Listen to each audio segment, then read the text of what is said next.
Boa noite, seguidores do meu canal, um comentarista simples. Nós vamos fazer aqui um pequeno comentário, um bate-bola com vocês da rodada de ontem, né? E o Corinthians jogou com o Palmeiras, foi um derby do futebol paulista e futebol brasileiro e sul-americano. Ele é um derby de todos, de todo sentido. Paulista, brasileiro, sul-americano e olha lá se não for mundial, esse derby. Então, o que acontece? O Palmeiras é um grande time, está forte, o Corinthians ele está um pouco inferior. Mas é aquela coisa, futebol às vezes não tem esse negócio, porque um é melhor, porque é maior. Futebol não tem muita lógica assim, né? Tem lógica, mas às vezes, por exemplo, o fator campo, torcida, isso aí hoje em dia não influi muito. Então, é assim...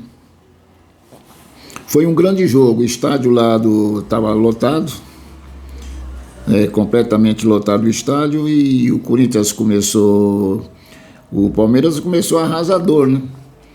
E o Corinthians, a gente via que ele estava sem força. O miolo de defesa estava tendo umas falhas, o Kaká e o Ramalho. E as laterais eu acredito que ontem estava sobrecarregada, porque o miolo de defesa não estava respondendo bem. E o Mateuzinho até que foi para cima, o lateral esquerdo também foi para cima, e depois acabou entrando o Hugo. Mas eu acredito que trocou um por 10, não resolveu muito. E o jogo foi desenrolando, o Palmeiras com aquele sistema do Abel, que é um sistema antijogo, que eu não critico. Acredito que todos... esse antijogo que eu estou falando aqui para vocês, foi uma visão que eu tive em todos os jogos do Palmeiras, conduzido pelo Abel. E eu comecei a analisar e comecei a ver a fundo, e eu descobri que existia um detalhe ali que eu acredito que muitos técnicos e torcedores não tinham percebido, mas eu não sei se é malícia minha ou se é maldade, mas eu vim percebendo o famoso antijogo que eu criei aqui. É um ditado chamado-se antijogo. Então o que acontece? O antijogo é assim, o Palmeiras estava ganhando de 1-0, aí ele marcou os 2-0, estava dominando o jogo e estava arrasador. O Palmeiras poderia marcar 1, 2, 3, 4 e não ia ser pouco não. Mas aí é aquela coisa, como o Abel começou a aplicar o antijogo agora eu vou explicar para vocês como é que é. O antijogo é assim, 2-0 geralmente é um resultado perigoso. Quantos times estão ganhando 2-0 e o adversário marca 2-1, de repente empata e dependendo do tempo que tem pela frente acaba virando o jogo 3-2. Isso aí é o que mais acontece, é um resultado meio enganoso, porque eu acredito quando um time chega a marcar 2 gols, é porque teve muita facilidade, o jogo está fácil. Então o que tem que fazer? Não é querer gastar o tempo, segurar a bola e catimbar. É ir para cima e fazer mais. Mas o Palmeiras aconteceu o seguinte, o que eles começaram a fazer? Fazer o antijogo. O antijogo funciona assim, presta bem atenção. E da agora em diante vocês começam a prestar atenção nesse sistema antijogo, principalmente quando joga o Palmeiras. Isso aí foi um sistema que o Abel criou, que ninguém se ligou. Mas ele é um técnico muito inteligente, então ele criou esse antijogo aí que dá resultado. Se todos os times que estiver ganhando, usar esse sistema antijogo, inclusive a seleção brasileira, se ela usasse o sistema antijogo, evitava de perder jogo de bobeira. Então o que acontece? Vamos dizer que o Palmeiras está ganhando de 1-0, 2-0. Então o antijogo começa. O Corinthians começa jogando, e tem uma coisa, às vezes o adversário ajuda também no antijogo, que nem, por exemplo, o Corinthians. O goleiro pega a bola, joga para lateral direita, aí joga a bola para o back central, aí manda lá para lateral esquerda e a bola não sai dali. E em cima disso aí vem o antijogo. Quando consegue sair com essa bola da área grande e chegar até o meio de campo, o que acontece?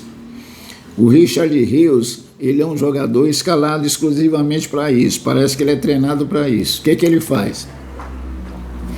Ou ele joga o corpo na frente do jogador e obstrui, ou ele dá uma cutucada no jogador de costa. Isso é antes do meio do campo, ele mata a jogada antes do meio do campo. Então qual é a jogada aí? É não fazer falta na região perigosa, que é próximo da sua área. Então a falta é feita ali na intermediária, no meio do campo. E aí o que acontece? O Palmeiras vai aplicando isso aí o jogo todo. Eu não sei, para mim o Abel, ele faz lá a sua reuniãozinha lá antes de entrar no campo e já instrui os jogadores. Falou o negócio seguinte, ó, passou do meio do campo, mata a jogada. Então existe tipo um rodízio. Aí vai o Richard Rios, pega um Yuri Alberto e mete a bota. Aí depois vem o Murilo, uma outra jogada do Memphis. O Memphis não consegue jogar. O Memphis pega a bola, aí vem um Murilo ou um outro jogador lá, o Facundi, e chega lá e arrepia. Então isso aí se chama o quê? Na minha opinião, chama-se antijogo. É não jogar e não deixar o adversário jogar. E aí o que acontece?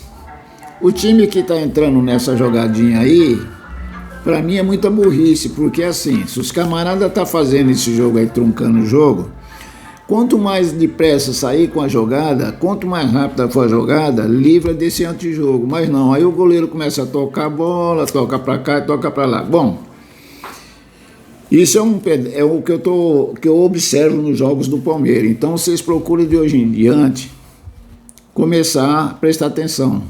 Você quer ver uma coisa? Eu vou só mostrar para vocês. Quando o Corinthians ganhou do Corinthians, o Corinthians ganhou do Palmeiras umas semanas atrás aí, o que o Corinthians fez? Começou a usar o antijogo também. Mostrar o próprio veneno pro Palmeiras. Quando o time do Palmeiras passava chegando quase no meio do campo, os jogadores do Corinthians arrepiavam. E foi assim o tempo todo. O Corinthians conquistou uma vitória bacana. E dessa vez, o Palmeiras fez a mesma coisa, mostrou o próprio veneno. Aí começou a aplicar o antijogo, 2-0, poderia marcar mais, mas ficou no antijogo, achou melhor ficar no antijogo. Porque se fosse para cima mesmo, marcava 3, 4 gols. Mas isso aí não justifica, só estou mostrando uma coisa que ninguém percebeu ainda, mas a hora que o pessoal perceber, tem que acontecer alguma coisa tem que acontecer.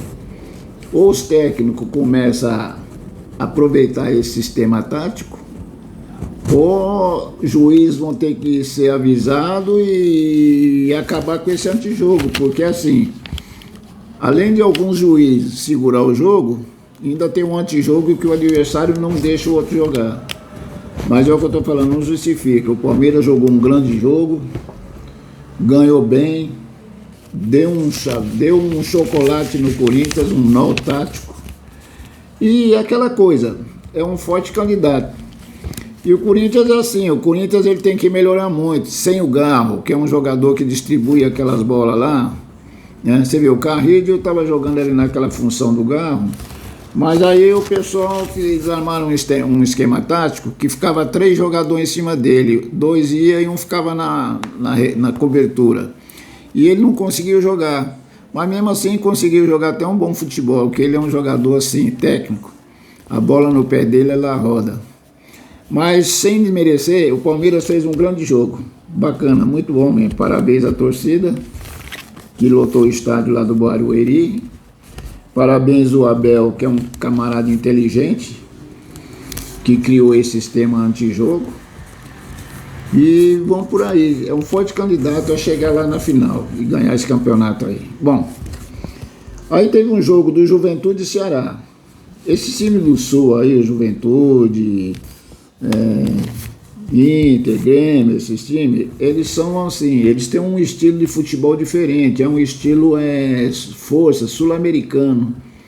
Então é um jogo muito pegado, sabe? É um jogo muito pegado, eles chegam junto, eles têm muita raça, é um pessoal forte. Então, eles têm essa vantagem. Aí o Juventude pegou o Ceará, que é um bom time lá do Nordeste, um dos melhores times lá do Nordeste.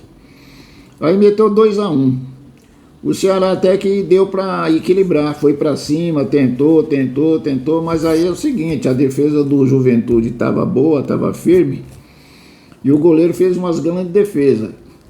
Então foi um resultado merecido, 2-1, e poderia marcar até mais.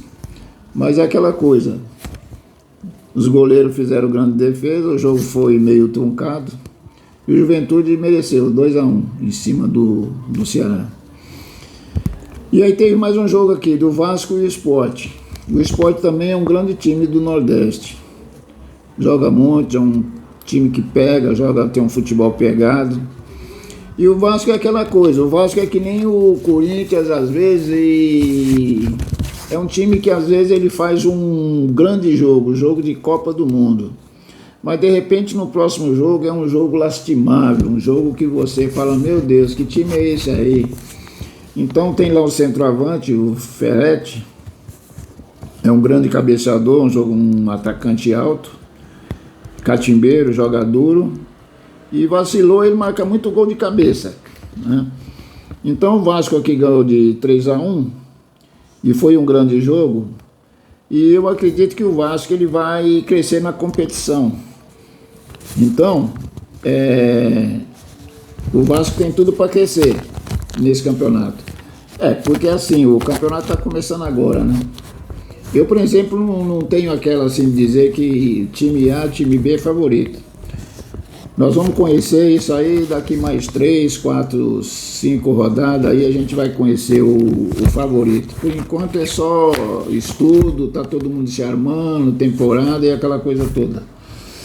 Então, aqui é um comentarista simples no YouTube. Então eu espero que vocês deem aquele capricho, mandem um like aí para nós, se inscrevam no canal e compartilhem. Então eu vou agradecendo aqui, uma boa noite para vocês e até o próximo.